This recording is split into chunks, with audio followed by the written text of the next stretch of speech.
देश के स्वतंत्रता आंदोलन के सबसे बड़े नायक नेताजी सुभाष चंद्र बोस की 126वीं जयंती देश भर में मनाई गई।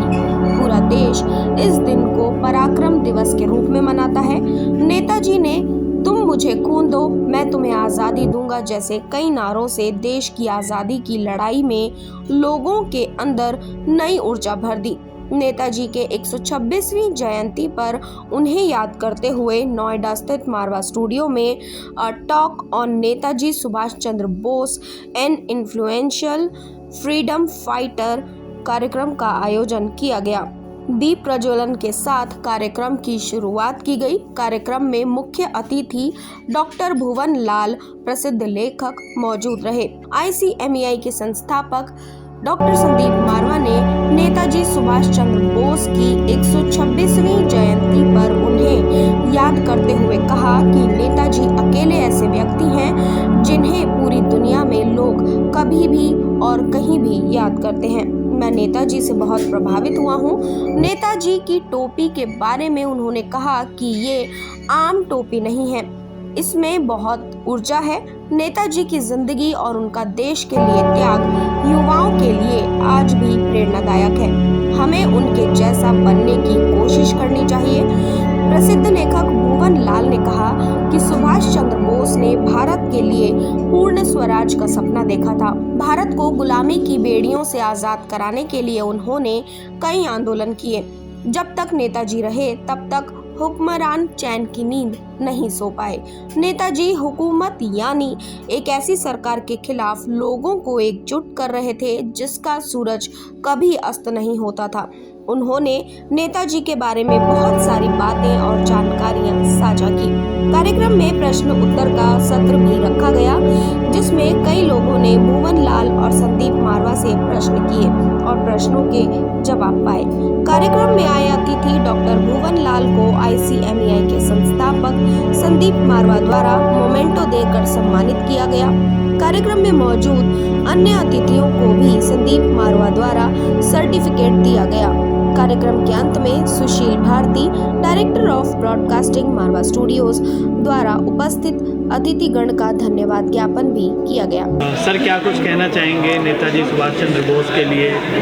कितने हजारों अनेकों लोगों की प्रेरणा रहे हैं। आज नेता सुभाष चंद्र बोस जी का 126वां जन्मदिन है और इसके उपलक्ष्य में हम लोगों ने यहाँ मारवा स्टूडियो में एक टॉक रखी है जिसको डॉक्टर भुवन लाल ने बहुत बेहतरीन तरीके से एक्सप्रेस और एक्सप्लेन किया है। यही हम चाहते थे क्योंकि बहुत सारी रिसर्च उन्होंने कर रखी थी और बहुत सारी कुछ ऐसी बातें सामने आई हैं जो हमने शायद कभी भी किसी और किताब में नहीं पढ़ी होंगी। ये मुझे सौभाग्य प्राप्त हुआ कि मोहित मारवा ने राग देश में कर्नल सहगल का रोल अदा किया है और उस फिल्म को देखने के बाद मुझे बहुत सारा ज्ञान प्राप्त हुआ था नेताजी का।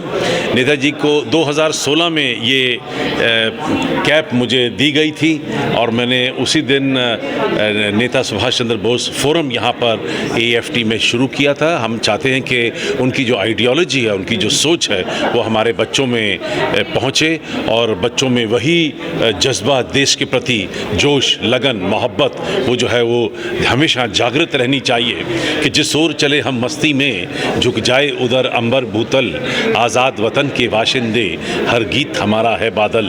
विविध प्रांत है अपनी अपनी भाषा के अभिमानी हम, लेकिन सबसे पहले दुनिया वालों हिंदुस्तानी हम। हमें देश को ये बताना है कि एकता और अखंडता में बहुत ताकत होती है और अगर हम सब लोग मिलजुल कर आगे चलेंगे तो देश बहुत आगे निकल जाएगा। सर, जैसे आप नेताजी सुभाष चंद्र बोस से इन्फ्लुएंस हुए तो सर आप युवाओं को क्या मैसेज देना चाहेंगे? देखिए, यही मैंने अभी बताया है कि अपने देश के प्रति मोहब्बत होना बहुत ज़रूरी है। मैं हर भाषण में, हर लेक्चर में एक ऐसा शब्द ज़रूर इस्तेमाल करता हूं जिससे मैं लोगों को ये बता सकूं कि मैं खुद एक नेशनलिस्ट, एक पेट्रियाटिक हूं और यही मैं चाहता हूं कि जब आपको अपने देश से मोहब्बत होगी आप खुद ब खुद तरक्की करेंगे, देश के लिए ज़्यादा और बेहतर काम करेंगे और आपके काम में हमेशा सफलता बनी रहेगी। आज हम नेताजी सुभाष चंद्र बोस को आज़ाद भारत में याद कर रहे हैं, मगर एक ऐसा समय था जब भारत आज़ाद नहीं था, और जो उन्होंने और क्रांतिकारियों ने और आज़ाद हिंद फौज ने करके दिखाया वो हमारे लिए एक मार्गदर्शन है। आगे चल के हमें भारत को एक विश्व गुरु बनाना है और उस रास्ते पे चलने के लिए हमें कड़ा परिश्रम करना पड़ेगा, हमें योग्यता के साथ लेना पड़ेगा, हमें ईमानदारी से जीना पड़ेगा, हमें देश प्रेम को अपने जीवन का अंश बनाना पड़ेगा। ये आसान नहीं है मगर हमें करना पड़ेगा, क्योंकि ये हमारे देश के लिए बहुत महत्वपूर्ण है और सारी दुनिया के लिए भी बहुत महत्वपूर्ण है। जय हिंद। सर एक सवाल सर, नेताजी के बारे में आज भी उनकी मृत्यु का जो बारे में जो एक सस्पेंस बना हुआ है वो आज भी बरकरार है, इस पर आप क्या कहना चाहेंगे? आप कहाँ से हैं? सर राष्ट्र समाचार से। अच्छा ठीक है। तो नेताजी 18 अगस्त 1945 के बाद इस दुनिया में ना दिखाई दिए गए ना सुनाई दिए गए। बहुत सारी कहानियाँ बनी हुई हैं, वो कहानियाँ चल रही हैं, मैंने भी वो कहानियाँ सुनी हैं, मगर 30 साल की रिसर्च के अंदर मुझे तो कुछ भी अभी तक ऐसा नहीं मिला जो मुझे ये बताए कि 18 अगस्त के बाद नेताजी कहाँ थे।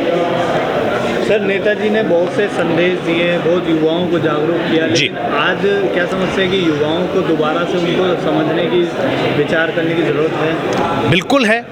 नेताजी के 3 मेजर एस्पेक्ट्स हैं, मैं अंग्रेजी में बोल रहा हूँ। Non sectarianism, gender equity and economic equity. इन 3 रास्तों पे हमारे को चलना चाहिए और चल ही रहे हैं। देश अब आगे बढ़ चुका है। नेताजी हमारे लिए एक देश नायक है और हमें उनकी तरफ देख के, उनसे इंस्पायर होके अपना जीवन बेहतर करना चाहिए।